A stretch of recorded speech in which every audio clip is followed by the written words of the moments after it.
Buenos días, mi nombre es Olaf Mulder de la empresa Mixa. Quiero agradecer en primer lugar a Enrique Julián la invitación para exponer unas cuantas ideas y lo que hacemos y a lo que nos dedicamos. Para situarle primero una breve presentación de la sociedad como tal, fue fundada en el último del 77, principalmente dedicada a la importación y distribución de maquinaria de construcción y obras públicas, y somos una más de las muchas empresas que hemos huido del sector por inanición. Y hace muchos años es verdad que distribuimos también maquinaria forestal, grúas forestales, y en los últimos años también astilladoras, procesadoras de madera, grandes cargadoras de puerto para parques, etc. Los tipos de maquinaria directamente relacionadas con lo que estamos hablando son astilladoras forestales. Tenemos una flota en total de 16 astilladoras de gran tamaño. Astilladora forestal como tal solo sirve para material de primera calidad, o sea, ese material sin suciedad, material limpio, apea o troncos, árboles enteros, pero nunca con piedras, arena, tierra, etcétera. Estas máquinas en un solo proceso hacen un material definido, G30, G50, G80, lo que se pretenda producir. Otro tipo de máquinas son pretituradores, de los que disponemos 4 móviles, que sí son capaces de procesar material contaminado, por ejemplo, material de poda que muchas veces está contaminado. Hacemos muchísimo arranque de frutal en Andalucía, en la zona de Sevilla y Huelva, principalmente cítricos, que como se arrancan con raíz, pues claro, traen una importante carga de arena o de piedras. Este material es pretriturado y después procesado en una planta fija de la que disponemos en Huelva, en San Juan del Puerto. Como regla general, decir que el hacer de material malo, como es material contaminado, en un solo proceso, material bueno, es tanto como imposible. Siempre hacen falta 2 o más procesos. Necesitamos pretiturar para hacer rentable el transporte, después post-triturar y decantar lo que es la arena, es decir, cribar todo el material. Estamos instalando una línea adicional ahora, bueno, la tenemos pedida, no estamos instalándola, para procesamiento de tocones, que también va a ser en 2 procesos, para poder aprovechar la gran cantidad de tocones que hay, especialmente en la zona de Andalucía.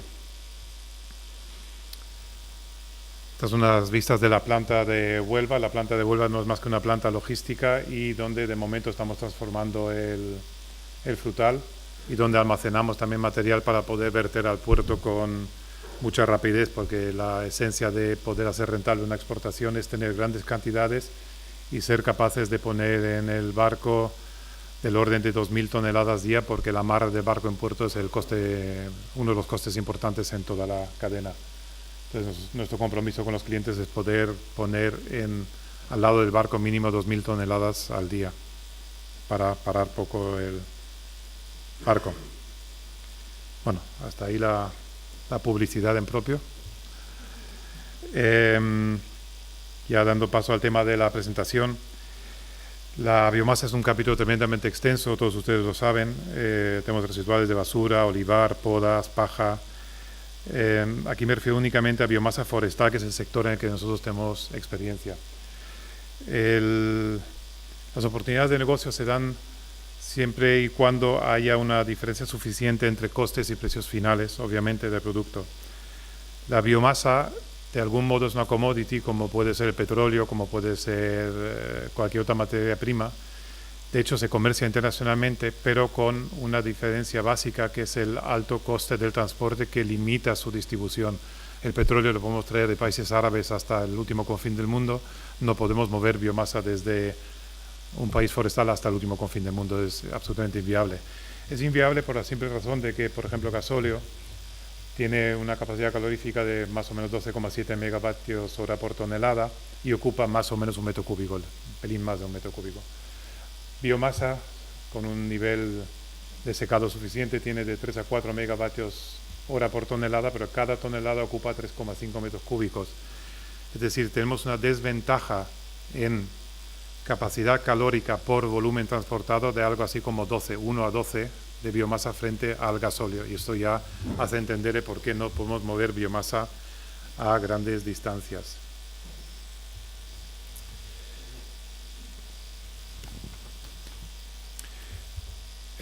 Aún así es un hecho de que España es una exportadora neta de biomasa si no tenemos en cuenta lo que es biomasa para producción de papel, donde creo que somos importadores netos, eso ENCE lo sabe mucho mejor que yo.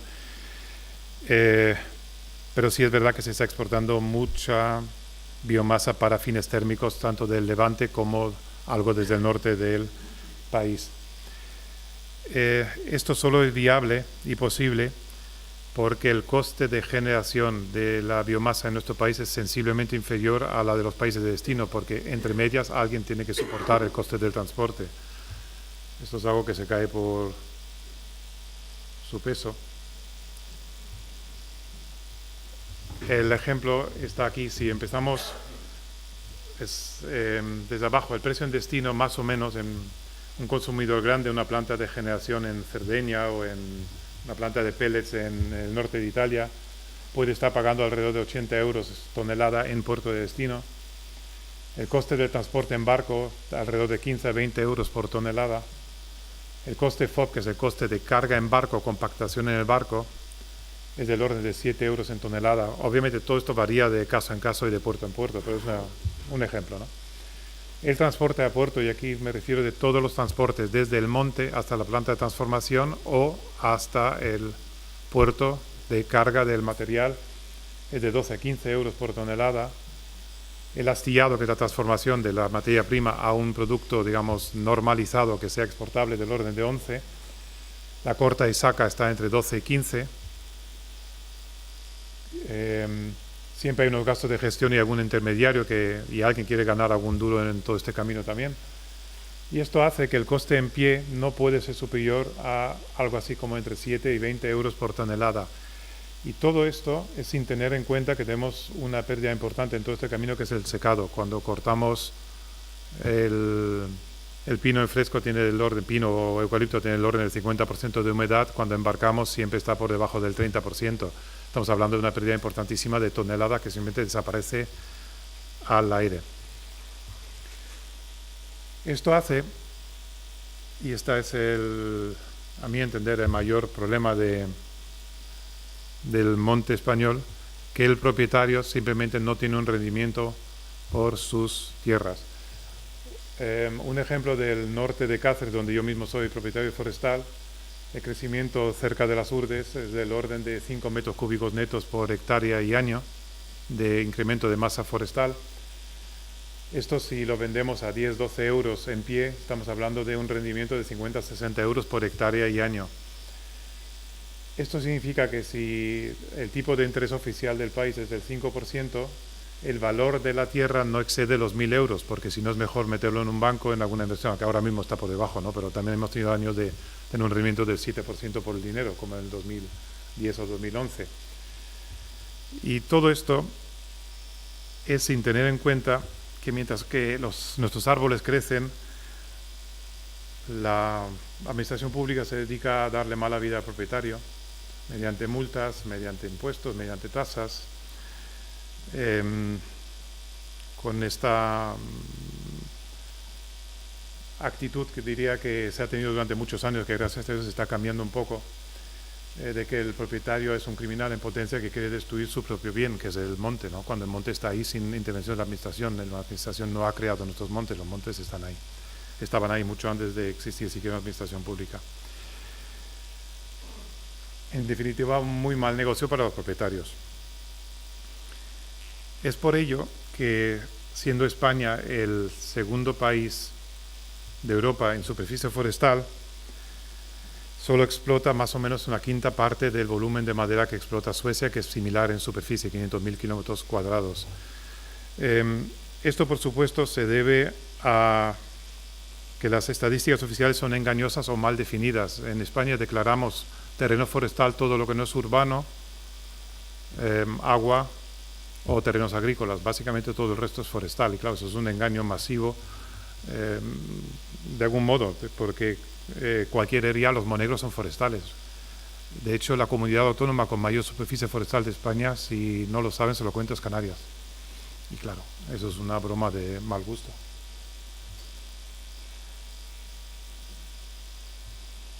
Esta es una estadística donde le venía a decir, es del 2010, pero bueno, es la última que yo encontré.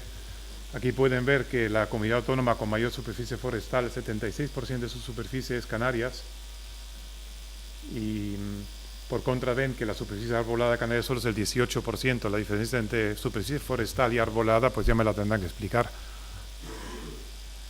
Por contra, esa estadística también es muy interesante porque demuestra que la superficie arbolada, que es la importante por habitante, la comunidad que tiene la mayor es Extremadura.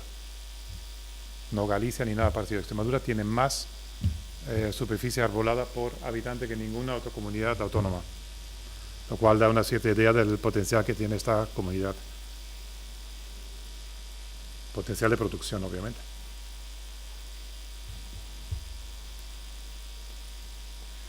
Aquí una pequeña comparativa.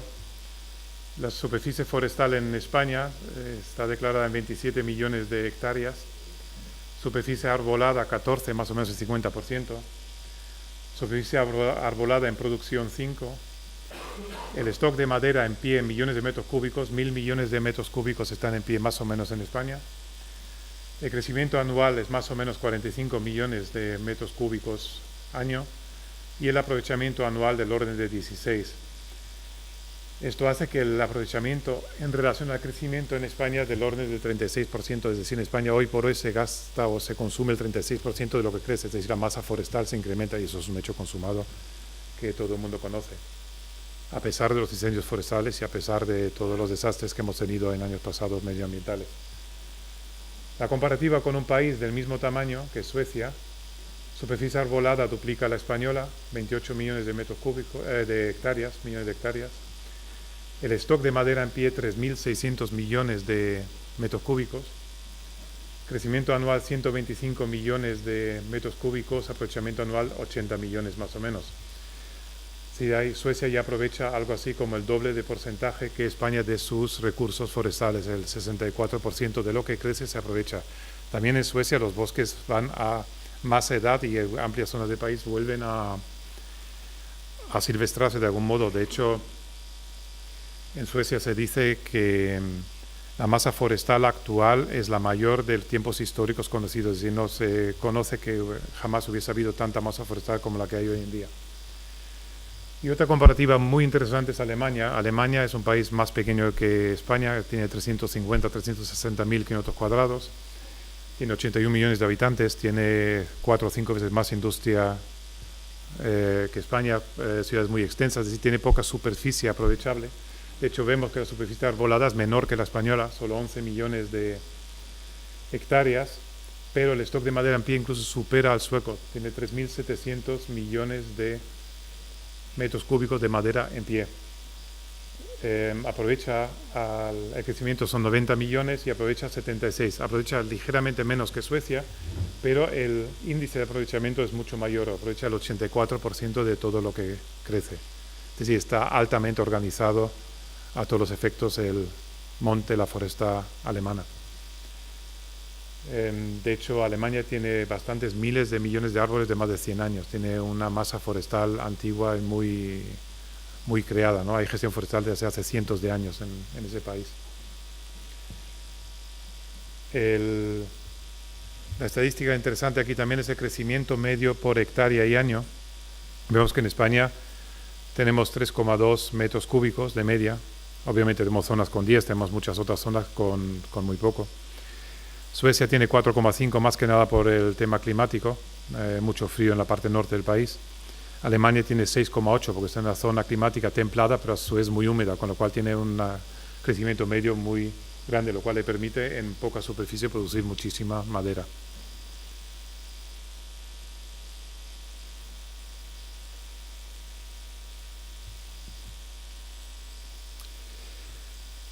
¿Cuáles son en definitiva nuestros problemas, aparte de un menor régimen de precipitaciones? Obviamente, debido a la falta de rentabilidad para los propietarios de los terrenos, la poca gestión forestal que se produce, Obviamente también la segmentación del terreno, no se han hecho concentraciones parcelarias, salvo en algunas zonas del país. El minifundio, por ejemplo, aquí en Azurre, que es lo que yo mejor conozco, produce que hay infinidad de parcelas particulares totalmente abandonadas a su libre albedrío, porque para nadie es rentable meter maquinaria ni de hacer entresacas.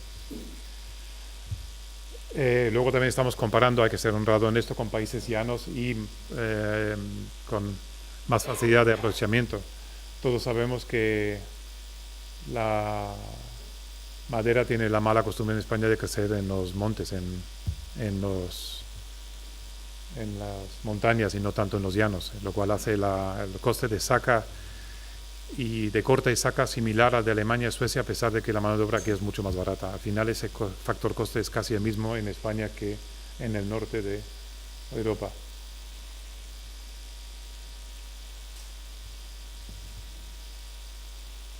Lo que comenté antes, simplemente una pequeña estadística sobre el tema de la superficie arbolada, que es la barra oscura, y se ve que la superficie arbolada, que es la única importante para la producción, está en franco crecimiento, ¿no?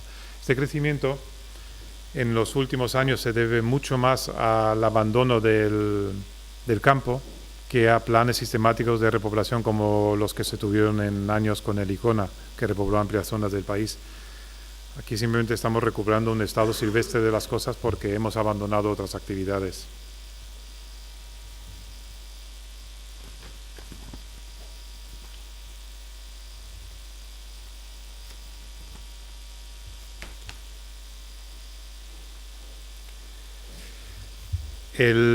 Lo bueno de toda esa historia es que España es, con diferencia de sobre otros países con los que antes he comparado, el país con el mayor potencial de crecimiento en aprovechamiento de lo que tiene, de lo que ya tiene, y sobre todo también de incremento de su masa forestal. Tenemos enormes superficies baldías.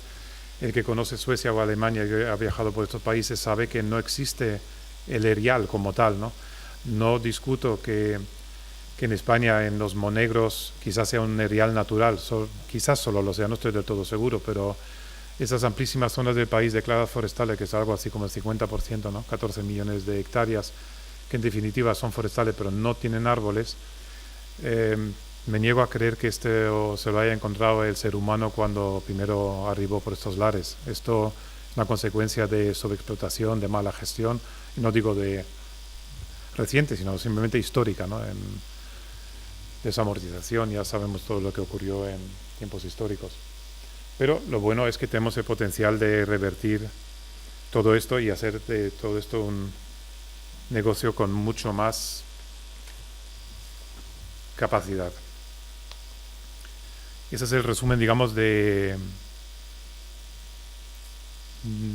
todas las cifras, que la capacidad de producción de materia prima forestal a medio y largo plazo en España es mucha más de la que estamos obteniendo hoy en día. Y nos queda otra gran fuente de negocio y de incremento de producción de biomasa forestal, que sería positiva tanto a nivel de inversor como a nivel de Estado. Y es que amplias zonas del país reciben subvenciones, zonas agrícolas, del orden de 2.000 a 3.000 euros hectárea y año, como es el tabaco, como es el algodón, que difícilmente se pueden justificar como productos estratégicos. Por si hay caso de guerra necesitamos algodón, pues no, y tabaco tampoco. Si esas superficies se dedicaran a cultivo energético, que recibe una subvención de implantación del orden de 1.500 euros una vez cada 9 o cada 16 años, es decir, recibe una ínfima parte de la subvención que recibe ciertos cultivos agrícolas, el ahorro para las arcas públicas sería enorme. Se han realizado grandes proyectos de cultivo energético cuyo principal impulsor ha sido ENCE. Estas son imágenes de plantaciones de ENCE en Huelva que hemos aprovechado para esta pequeña presentación, sin permiso de ENCE,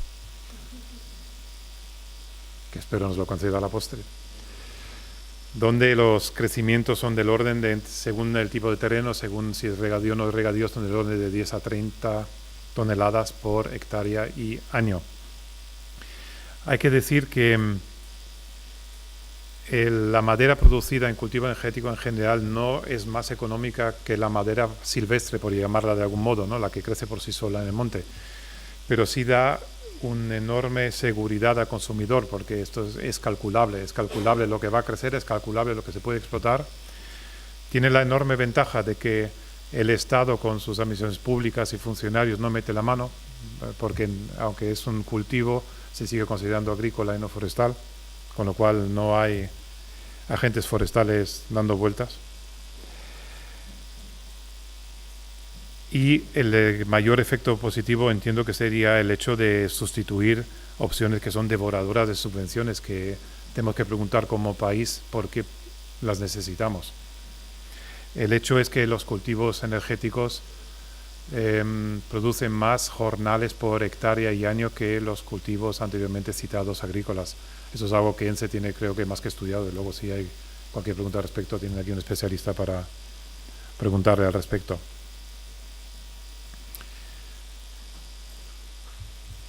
Bien, una vez que hemos visto que no nos va a faltar la materia prima para obtener negocio, volvamos a cómo podemos convertir la cadena de explotación forestal en un negocio rentable, que es lo que nos mueve a los empresarios. El mejor negocio obviamente no es la exportación. La exportación, como antes expuse, se debe al hecho de que aquí producimos mucho más barato que en el extranjero, pero producimos mucho más barato porque perjudicamos al propietario, perjudicando al propietario, perjudicamos al propio monte, porque no se cuida, no se invierte en esta materia prima.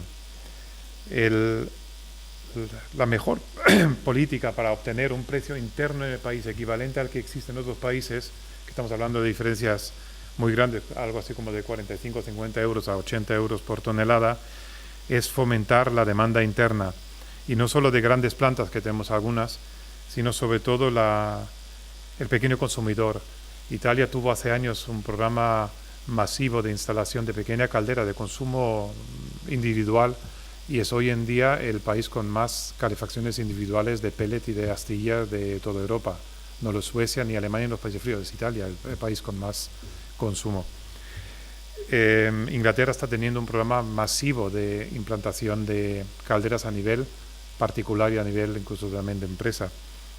Es decir, se está fomentando no la parte de producción con subvenciones, sino la parte de consumo al pequeño consumidor.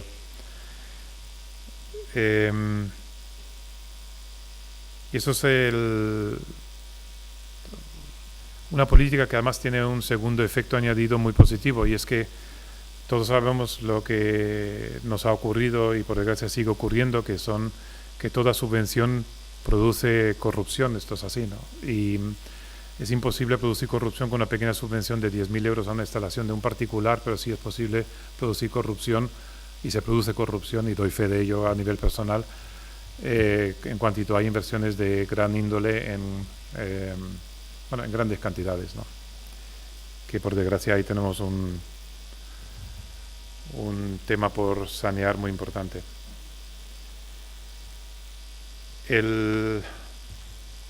La biomasa como combustible, que es la que iría detrás de este autoconsumo interno, no requiere en el fondo de grandes subvenciones. Teniendo un nivel de precios o de demanda suficiente, la biomasa se tiene por sí misma.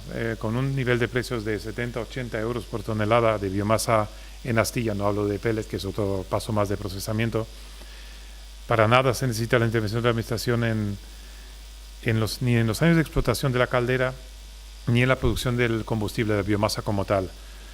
Repito que se tiene a sí misma, y esa es una diferencia básica sobre la producción fotovoltaica, termosolar o eólica, que requiere subvenciones durante todo el periodo o durante los 25 años famosos de los contratos con el Estado. Contratos que por otra parte el Estado ha roto sin piedad, y por lo que será algún día castigado en Europa. Y nos tocará a la sociedad devolver con intereses todo lo que el Estado ha tenido a bien quitar a los inversores. Resumiendo, la mejor solución, a mi entender, es la menor intervención de la administración pública en todo lo concerniente al campo y al sector forestal en el proceso productivo, y a cambio volcar todos los esfuerzos en la creación interna de consumo. Antes he oído a Enrique Julián hablar de la DESA, que es uno de los grandes beneficios, sobre todo de esta tierra, ¿no?, de Extremadura, y en la que se está volcando esfuerzos para mejorarla. Hay que ser consciente que la DESA no la ha creado la administración pública, ni la han creado los agentes forestales, ni se ha creado a base de multas y de que si usted me corta una rama de la DESA le voy a excomulgar. Esta la han creado la gente del lugar hace muchísimos años porque simplemente era rentable y sensata per se. Eso fue lo que creó la DESA, que es una transformación humana. Obviamente no es natural. El que hoy en parte no sea sostenible, creo que se debe también al sistema insostenible de subvenciones agrícolas, porque tenemos sobrepastoreo. ¿Por qué no se renueva la DESA? Porque la sobrepastoreamos. ¿Por qué? Porque tenemos subvenciones a la producción, es así de sencillo. Claro que el mejorar la DESA ayuda, ¿no? Pero quizás debamos de atacarlo desde otro punto de vista y preguntarnos por qué la DESA no es capaz de regenerarse por sí sola. Ahí quizás esté el problema. Y bien, de nuevo, los efectos de la libre economía en nuestro sector se pueden observar muy bien. Antes dije que el gran desastre que tenemos es la poca rentabilidad para los propietarios de las tierras, de los terrenos. Hemos visto en los últimos años como inversores extranjeros, por desgracia, como Kronospan, o Siega Kronospan, han adquirido 3 fábricas que estaban en concurso aquí en España de tablero, las han vuelto a poner en producción y están ampliando incluso la producción. En la zona de Burgos y Soria, donde están ubicadas 2 de esas fábricas, el precio en origen de la madera empieza a subir al doble. De hecho, es el doble que en Extremadura. Es decir, hay una mucha mayor rentabilidad en la cadena simplemente porque hay un consumo suficiente interno. Y apelo a esto, a dejar un poquito funcionar el aspecto liberal de las cosas en la economía en cuanto a la formación. Necesitamos al Estado intensamente para que, de nuevo, cree el consumo, pero eso es una inversión de una vez tienen que invertir en que la gente sea capaz de cambiar su caldera de gasóleo por una caldera de pellet o de astilla, pero después despreocúpense que ya harán rentable toda la cadena de producción de biomasa. Muchas gracias y cualquier pregunta a su disposición.